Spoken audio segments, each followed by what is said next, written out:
Business Spotlight, brought to you by Cross Rhythms and Baba Baboon. Joining me today in the studio, I've got the one and only Stu Harris, who is from Dum. They are based in Kiel and they do absolutely amazing things. Stu, welcome to the studio. Thanks, Sonya. Thanks for having me. No problem at all. How are you today? Good, yeah, very good. All very exciting.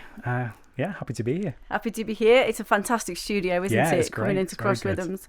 It is amazing. Now, Stu, you started the business Dum just over 8 years ago. Do you want to just take us back to that moment? Because I'm sure it does seem like yesterday. Yeah. And why you actually started on your own? Yeah. So I suppose it started a lot longer than 8 years ago. The reason for it, I guess, the result of like a long and winding journey through sort of creativity. So for me, I started out a creative background. Visual communication and illustration is what I studied. Then moved into web design, what was then just web design. After a few years of that, moved into advertising. So went over to Dubai and joined an ad agency.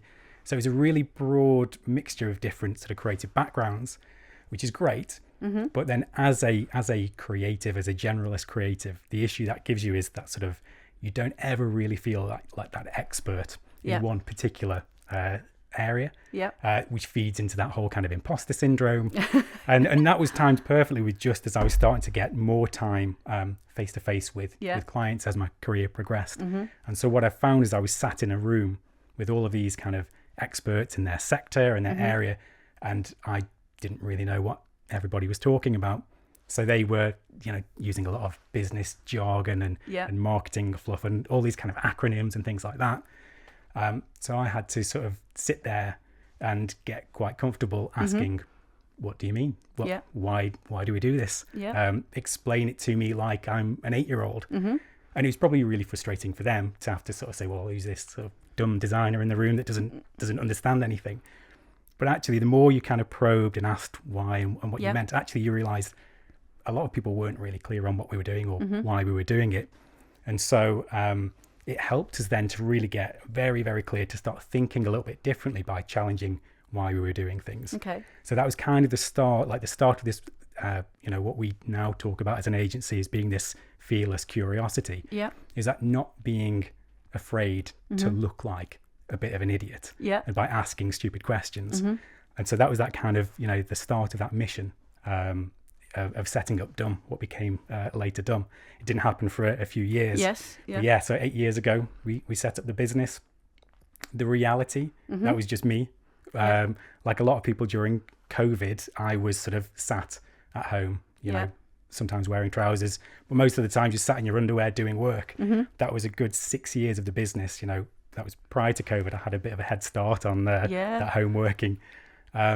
It was only really 2 years ago, just as lockdown had started to ease, that I was like, well, I want to get out there now and start to do this properly, rather than sort of falling into that trap of being the consultant contractor going in to help businesses as an individual. It was, let's build now that team, the Dum team, and sort of create that, I suppose, that culture of fearless curiosity. Fearless curiosity, if I can get my words out today.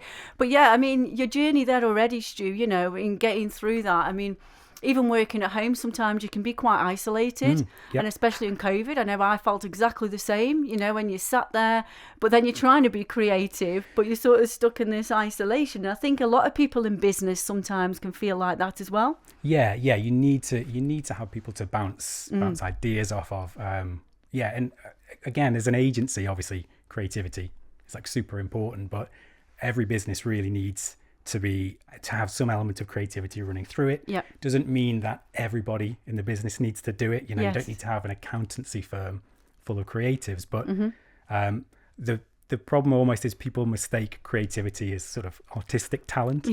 And so, people, they've got all this doubt, I'm not a creative. But then it's just, creativity is just coming up with unique ways of thinking, innovative ideas.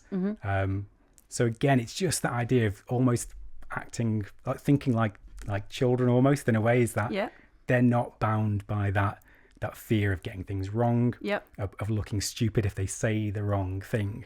And I think all businesses need to kind of adopt that idea of being afraid to experiment, Yeah. get things wrong, make mistakes, and learn from it to encourage Yeah. a creative mindset. Yeah, definitely, 100%. I agree with that as well. And obviously, one of the things that you do there at Dom, you do branding. Yep. Now, branding again, sometimes this can be sort of fluffed over sometimes, or understanding the actual importance of branding. And it's not just about, it really isn't about drawing pretty pictures, is it, Stu? Yeah, no. Usually, I think it is that people think it's the logo. It makes sense because it's the one thing we all recognize. You see a brand out there, you see the logo, so you recognize Nike for the swoosh. But the brand is sort of way more than that. So I think it's Jeff Bezos from Amazon says that your brand is what people say about you when you're not in the room. Yes. But it is that kind of the best explanation I think I've heard of it is it's the thing that you do. It's the thing, and then what people think about that thing. Yeah. So the whole idea with branding really is that, okay, you can have the greatest product in the world. That's really good, but you don't necessarily have a brand. Yeah. It's all about how do you manage that reputation and how people think and feel and engage with your brand. And that kind of starts with, I think for us, we always start with like the purpose. Yes. Why you exist as an organization. Through to the positioning, again, that's sort of similar to the purpose, but what's that unique position that you hold in the mind of your customer? And then obviously all of the visual sides of things. So maintaining that consistency. You sort of have to have this kind of promise that you set out for your customers at the start, and then it's just about every opportunity to deliver on that promise along the way. And what's your sort of, with Dom as well, and how you see things in your experience, and how, when you've talked about when you first started and you worked for somebody else and all that, and asking those questions, what is your approach as Dom? If you've got, potential client or, a new business perhaps who's come in and is inquiring about the services, how do you then go through that process? Yeah. So I suppose there's probably, in terms of the kinds of customers that we would help, first of all, is obviously it's quite a broad range from startups and scale-ups to established businesses, SMEs, and then the charity sector, public sector. So quite a broad range, but they'll have sort of, I guess, three common areas that they're struggling with. So one is obviously they're launching something new. So startups, obviously, so new product or service. Maybe they've got an event that they're launching. Or they're launching into a new sort of territory. The next is maybe they've got to refresh or reposition. Again, various reasons they may need to do that. Bad PR. Maybe again they've acquired a business. They're offering new things now, or they're struggling to compete with. There's a new competitor comes onto the market and they're struggling there. So then it's a sort of a reposition thing. Or then the other side of things, they may have all of that sort of under control. But what they've got to do is put out regular content and materials. Maybe it's they've got an internal marketing team, but they don't have the capability or the capacity to do all of these things. And they struggle to get high quality, consistent work out there. So those are the sort of areas that we can help people. And then I suppose there's sort of 5 stages of things that we would do for them. Okay. So this is obviously the waffly long part of it, but those 5 stages, I guess, is it starts with the strategy. Okay, it really starts with understanding why we're doing what we're doing, what their sort of end goals are. So we do that through, again, we help clients to get clear on the purpose and their positioning, the behaviours that they as a brand need to adopt to deliver on that, and also start to think about the character, the personality of their business and how they're going to appear. And we do that through research and workshops, all very collaborative. Like the important thing again is that it should never be this thing of you bring an external agency in to dictate what your brand is going to be, because when that agency then disappears, you've got to live that brand, that's going to go with you. So this idea of co-creation, massively important to us. It's got to be authentic. So you have to work together to craft the brand. So that's the strategy bit. Yeah. There's a lot to it though there, like you say it, there's so much that goes into it. It's the most amazing, it's the most important part, because if you don't get that right, if you don't understand why the brand exists, like nobody's going to bother to come along on that journey with you. It's not like a one-time thing where you go, create the brand, off it goes. That's it. It's, again, talking about it being this this brand promise. You want to take customers along with you. Yeah. It's expensive to do all of this right. Yeah. So you've got to sort of invest in it and do it properly. Yes. But yeah, massively important. Yeah. And then that all feeds into the next stage, Yes. which is the visual identity. So that's the fun stuff. Yeah. That's the bit that everybody understands and relates to because it's tangible. Yeah. You can see it, feel it, touch it. But it's the logo, the colors, the fonts, imagery, into like audio. Again, think of, all your favorite brands that know that they've got a little jingle or something recognizable. And again, the experiential side of things. It's not just this kind of one-way street if you see something that looks a certain way. The brand lives out in the experience as well. Think of McDonald's. Yeah. You go into any McDonald's in the world and it's a consistent experience.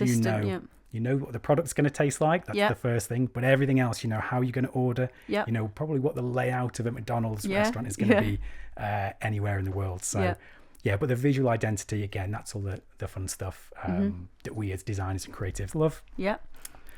From there, it goes into the brand control. Okay. Again, like maintaining that brand consistency. Yeah. Again, those two things really bookend the visual identity. So getting the strategy right, great, it feeds into the visual identity. And then the sort of all the guidelines, they help maintain it when it's out, in the wild almost. Yes. Yeah. And we do that again by putting together brand guidelines documents. Maybe it's a brand portal where you get all the assets that you need, and then all the training as well that you need to get your team on board to understand how to use the brand. Yeah. If you've got partners, again, we rarely work in isolation, so you'll have lots of partners that you work with, making sure, again, when they start to work with the brand, everything that they do remains consistent. So it's that brand reputation almost. Yeah, exactly. I mean, if you've got a video production company coming in, everything from the sort of the tone of voice of your business, they need to adopt that, in the way that they're doing it.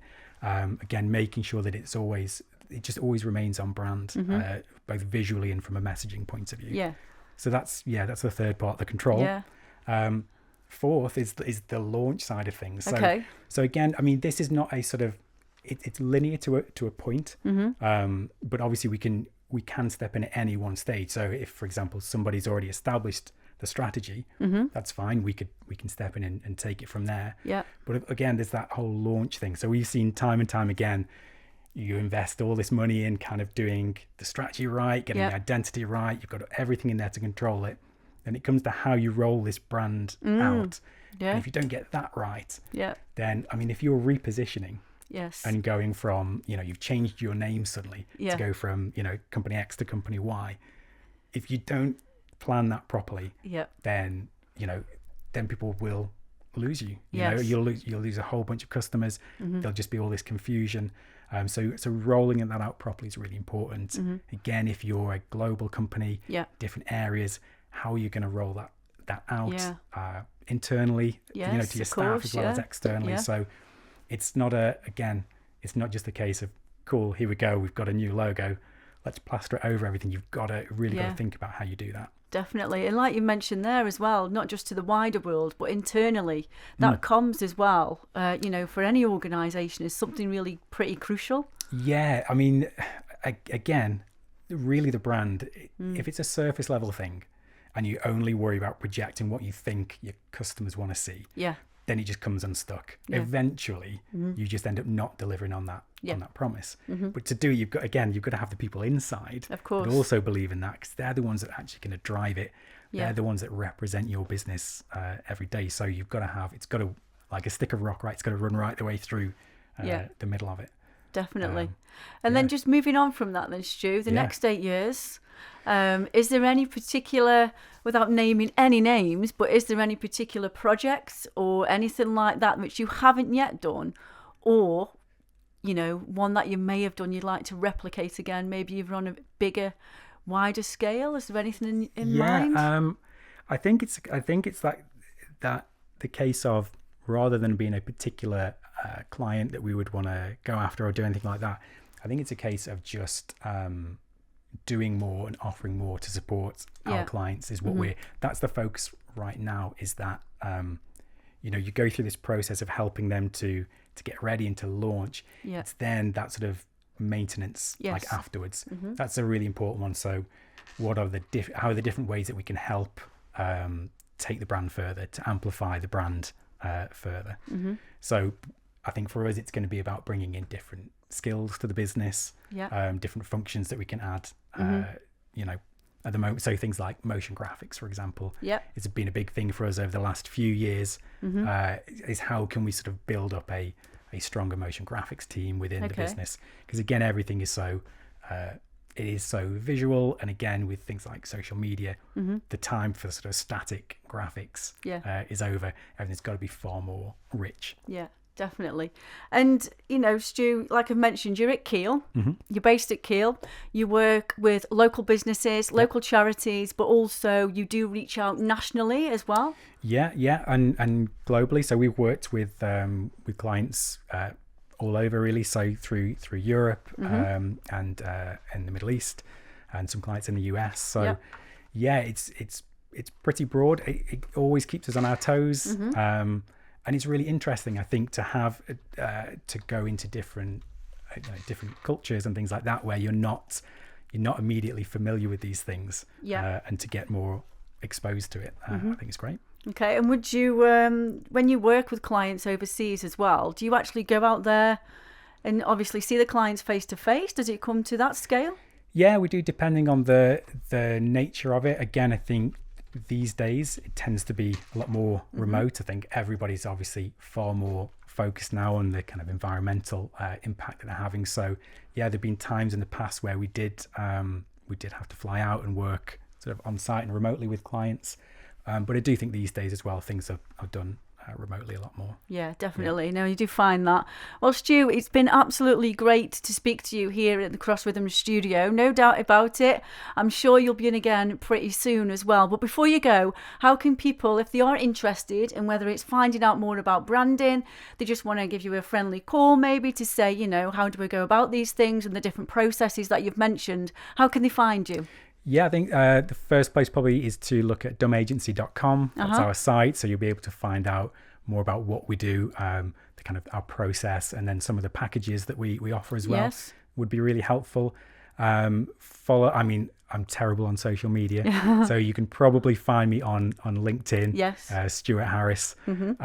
But don't expect to see me anywhere on Twitter or anything like that, because I'm shocking. I'm really bad for social media. You don't go there, but you're more about, like you say, sort of giving clients that content instead, to promote them and to showcase what they do as well. Yeah, that's it. I'd far rather spend my time doing that than getting into Twitter arguments and things like that. So, or X arguments, whatever it's called. A great example there of a brand being a little bit confused, I think. Yeah, definitely. Well, thank you again. That's Stu Harris there from DUM, the creative studio that designs better brands, builds stronger bonds, and delivers a greater change. Based down there at Kiel as well. I'm Sonya Farrell. Thank you for joining Spotlight on your local businesses with Cross Rhythms and Baba Baboon. Business Spotlight, shining a light on our local business community. Brought to you by Cross Rhythms and Baba Baboon.